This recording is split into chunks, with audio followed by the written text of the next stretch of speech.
کہ میں نے تیسری عورت کو دیکھا کہ وہ جہنم میں اپنے پستانوں کے بل لٹکی ہوئی تھی.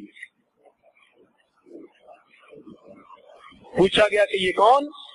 نبی علیہ السلام نے فرمایا کہ یہ دنیا میں زنا کی مرتکب ہونے والی، غیر محرم کو اپنے جسم کو ہاتھ لگانے کا موقع جو دیتی تھی اس کو پستانوں کے بل لٹکا دیا جائے گا. آج کے دور میں اس گناہ کا جو سب سے بڑا ذریعہ ہے نا وہ سیل فون ہے. اس گناہ کا اس وقت جو سب سے زیادہ، یعنی ایک زمانہ تھا کہ موسیقی اس کا ذریعہ تھا، پھر ایک زمانہ آ گیا کہ ٹی وی اس کا ذریعہ بن گیا، آج وہ زمانہ ہے کہ سیل فون اس کا ذریعہ ہے. شریفوں گھروں میں بچے، شریفوں کے گھروں میں بچیاں اس ہیل فون کی وجہ سے ناجائز تعلق میں گرفتار ہو جاتی. چونکہ ہم سے نوجوان پوچھتے رہتے ہیں نا مسئلے، پھنستے ہیں تو بھی آتے ہیں، آدمی پریشان ہوتا ہے تو یا پیر کو بتاتے ہیں یا حکیم کو بتاتے ہیں. حکیم کو بتاتے ہیں جسمانی علاج کے لیے اور پیر کو بتاتے ہیں روحانی علاج کے لیے. تو ہم نے کم از کم 100 بچوں سے انٹرویو کیے. یہ حیار پاک نام نے جو کتاب لکھی نا یا لکھ رہے ہیں تو اس کو ہم نے حقیقت پر مبنی بنایا. 100 بچے جو ان گناہوں میں ملوث رہے تھے ان کو ہم نے پوچھا کہ بتاؤ بھائی وجوہات کیا ہوتی ہیں. باقاعدہ انٹرویو کیا مختلف ملکوں میں.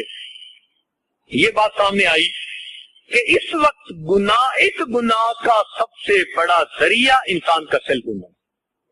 SMS میسج، خرچہ بھی کوئی نہیں، اور بیڈ روم میں کمبل کے اندر سے SMS میں پہنچے ہوئے. ماں باپ کو کیا پتا کہ بیٹا میسج سن رہا ہے یا بیٹی میسج سن رہی ہے. ایک دوسرے کو صبح کے وقت جگاتے ہیں، وہ اس کو جگا رہے ہیں، وہ اس کو جگا رہی، اور اوپر سے سیل فون کی بجائے بیل کے اوپر سے وائبریشن آ گئی. ایک مصیبت کہ اگر ہے بھی صحیح کسی کے پاس تو ساتھ والے کو پتہ نہیں. وہ بس جیسے دل دھڑکتا ہے نا وہ دل ہی دھڑکتا ہے.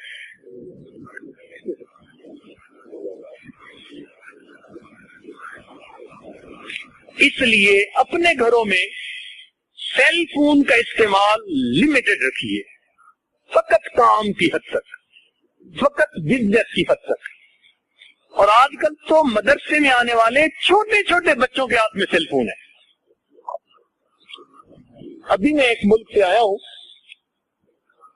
تو وہاں ایک عالم کہنے لگے کہ میں نے اپنی کلاس کے بچوں کی اچانک تلاشی لی تو 9 چھوٹے بچوں کے جیبوں سے سیل فون نکلے. اس لیے یہ چھپا ہوا دشمن ہے. آج بہانے بڑے، ابو میں سکول میں ہوتی ہوں تو پھر بتانا پڑتا ہے میں کہاں پہ ہوں، تو کچھ ہو جاتے ہیں، سب بہانے ہیں، سب جھوٹ ہے، مقصد کوئی اور ہوتا ہے. تو کوئی ضرورت نہیں نئے نئے ماڈل کے فون لے کے دینے کی. اور ہمارے سامنے تو ایسے کیس آئے کہ جو بد کردار نوجوان ہوتے ہیں وہ خود سیل فون لے کے اس بچی تک پہنچا دیتے. ماں باپ کو پتہ ہی نہیں ہوتا کہ سیل فون ہے یا نہیں، اس کے ہاتھ میں پہنچا ہوا ہوتا ہے، بل بھی کوئی پے کر رہا ہوتا ہے.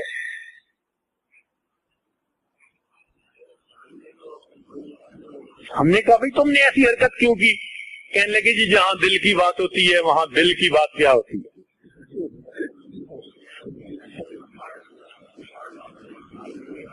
2 مہینے پہلے ایک ملک کا سفر کر کے میں آیا. اس ملک میں ایک باپردہ بچی نے سیل فون کے ذریعے کسی نوجوان کے ساتھ اتنا تعلق بڑھایا کہ خفیہ نکاح کر لیا. 3 سال تک ماں باپ کو پتہ نہ چلا، اور لڑکے لڑکی کا نکاح. اور یہ پردہ دار بچی ہے اور نیکوکار گھرانے کی بچی ہے. جب یہ واقعات پیش آنے لگے تو پھر سمجھنا چاہیے کہ یہ کس قدر خطرناک چیز ہے. اس لیے اس کو میں ہیل فون کہتا ہوں. یہ خون نہیں، یہ خون ہے، عزتوں کا خون ہے، پکی بات ہے. اس لیے اس کا دشمن بن جائیے اور اس کو بس مقصد کے لیے استعمال کیجیے، اپنے بزنس کے لیے.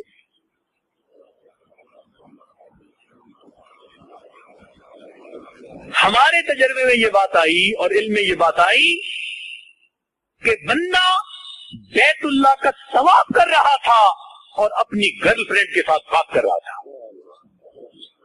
کیا رونا روئے ہم. هي الحلقات تحفظني بآيات من القرآن، هي الحلقات تملأني بحب المصطفى العدنان، هي الحلقات تحفظني بآيات من القرآن، هي الحلقات تملأني بحب